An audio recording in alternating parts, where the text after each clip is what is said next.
प्यारे बच्चों, 12वीं के अर्थशास्त्र के मांग तथा मांग का नियम पाठ चल रहा है। इसमें प्रश्न है, मांग में परिवर्तन तथा मांगी गई मात्रा में अंतर। मांग में परिवर्तन तथा मांगी गई मात्रा में अंतर स्पष्ट करो, ये है। अब देखिएगा, अंतर है तो पहले मांग में परिवर्तन और दूसरी साइड में हम लिखेंगे मांगी गई मात्रा। ठीक है, तो अभी देखिएगा, मांग में परिवर्तन, मांग से तात्पर्य वस्तु या सेवा की उस संभव मात्रा से है जिसे उपभोक्ता एक निश्चित समय पर वस्तु की विभिन्न संभव कीमतों पर खरीदने के लिए तैयार रहता है। दूसरा, मांगी गई मात्रा में, मांगी गई मात्रा से आशय उपभोक्ता द्वारा वस्तु की मांगी गई उस निश्चित मात्रा से है जो उसके द्वारा किसी विशेष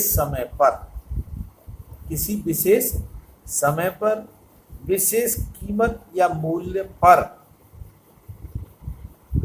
मांगी अथवा क्रय की जाती है। इसको हम मांगी गई मात्रा कहते हैं और उसको मांग में परिवर्तन, दोनों का अलग अलग हो गया। अब देखिएगा, दूसरा है इसमें अंतर मांग में परिवर्तन में। मांग में परिवर्तन के फलस्वरूप मांग में वृद्धि या मांग में कमी होती है। मांग में परिवर्तन के स्वरूप या तो देखिएगा, ज़्यादा मांग होगी तो बढ़ जाएगी, अगर मांग कम है तो कम हो जाएगी। मांगी गई मात्रा का क्या है?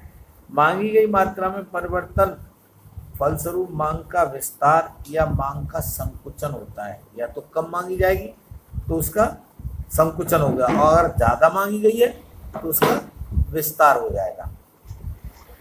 नंबर तीसरा आता है मांग में परिवर्तन का। मांग में परिवर्तन कीमत के अतिरिक्त अन्य घटकों में परिवर्तन होने के फलस्वरूप परिवर्तन होता है। अब इसमें आता है मांगी गई मात्रा में अंतर में। मांगी गई मात्रा में परिवर्तन वस्तु की कीमत में हुए परिवर्तन के कारण होता है। थोड़ा सा अंतर है दोनों में। अब नंबर 4 आता है मांग में परिवर्तन का। मांग में परिवर्तन कीमत के अतिरिक्त अन्य घटकों में परिवर्तन होने के फलस्वरूप होता है। अन्य घटकों में परिवर्तन होने के फलस्वरूप होता है। मांगी गई मात्रा में परिवर्तन वस्तु की कीमत में हुए परिवर्तन के कारण होता है। अब नंबर 5 आता है मांग में परिवर्तन। मांग में परिवर्तन होने पर मांग वक्र बदल जाता है। मांग में परिवर्तन होने पर मांग वक्र ही बदल जाता है। मांगी गई मात्रा में परिवर्तन के स्वरूप मांगी गई मात्रा में परिवर्तन होने पर मांग वक्र नहीं बदलता है। नंबर अगला है मांग में परिवर्तन के फलस्वरूप मांग में परिवर्तन, 5वां है, मांग में परिवर्तन होने पर मांग का नियम लागू नहीं होता है। मांग में यदि परिवर्तन हो जाता है तो मांग का नियम लागू नहीं होता है। मांगी गई मात्रा में परिवर्तन होने पर मांग का नियम लागू होता है। मांगी गई मात्रा में परिवर्तन होने पर मांग का नियम लागू होता है।